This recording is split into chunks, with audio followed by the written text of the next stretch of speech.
Hello friends, welcome to my channel. एबे आमे train रे बिहार जाउछु पेंटिंग करे पई। आमे टाटा रे बसले काली आमे गटार बाहर के टाटा रे 8:30 ट्रेन धरले। आमे चार जन जाउछु पेंटिंग करे पई। सिपुई साइड से सोई पड़छि, ए जो रे सिपु सोई पड़छि आ दि जन पछाड़ बसंती। आमे पुनी एसी बगिर बसी जाउछु। ठंडा इन प्रबल लागै, जैकेट वाले गुडी समस्त बसंती। एटा मोर फर्स्ट टाइम एते लॉन्ग जर्नी होछि। এটা পুଣି ଟ୍ରେନ୍ରେ ଟ୍ରେନ୍ ଆଗରୁ ବସିଥିଲି, ବେଶୀ ବାଟ ଯାଇନଥିଲି, ପାଖାପାଖି ଭୁବନେଶ୍ୱର ଦେଇଥିଲି। ଏଇଟା ଲଙ୍ଗ ଲାଇନ୍ ଯାଉଛି ଫାର୍ଷ୍ଟ ଟାଇମ୍ ପାଇଁ। ବିହାରରେ ସବୁ କ'ଣ ପେଣ୍ଟିଂ ହେବ ମୋତେ ବି ଜଣା ନାହିଁ। ବିହାର ପହଞ୍ଚିଲେ ହିଁ ଆମେ ଆପଣଙ୍କୁ ଭିଡ଼ିଓରେ ଦେଖିବା କି ପେଣ୍ଟିଂ କଲେ କିସ ନାହିଁ। ଏବେ ଆମେ ଅଟୋରେ ବସିକି ଆମେ ସେଗୁଡ଼ାରୁ ଅଟୋରେ ବସିକି ଏବେ ଆମେ ଯାଉଛୁ ଆମ ଜାଗାକୁ, ଯେଉଁଠି କାମ କରିବା ସ୍କୁଲକୁ।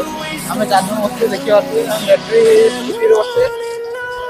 ରାତିରେ ଆମେ ହୋଟେଲରେ ରହିଥିଲେ, ସକାଳୁ ଉଠି ଏବେ ଯାଉଛେ ସ୍କୁଲକୁ, ସେଠି ଯାଇକି ପେଣ୍ଟିଂ କରିବା। ବିହାରରେ ଯେଉଁ ସ୍କୁଲକୁ କାମ କରିବା ପାଇଁ ଆସିଥିଲେ, ବର୍ତ୍ତମାନ ଆସି ସେ ସ୍କୁଲରେ ଆମେ ପହଞ୍ଚି ଯାଇଛୁ। ଏବେ ପ୍ରଥମେ ଆମେ କାମ କ'ଣ ହେବ ଦେଖିବା ସ୍କୁଲରେ ହିସାବରେ, ତାପରେ ଆମେ ଆପଣଙ୍କୁ ନେକ୍ସଟ ଭିଡ଼ିଓରେ ଦେଖେଇବା। ଆଜି ପାଇଁ ଭିଡ଼ିଓଟି ଏତିକି।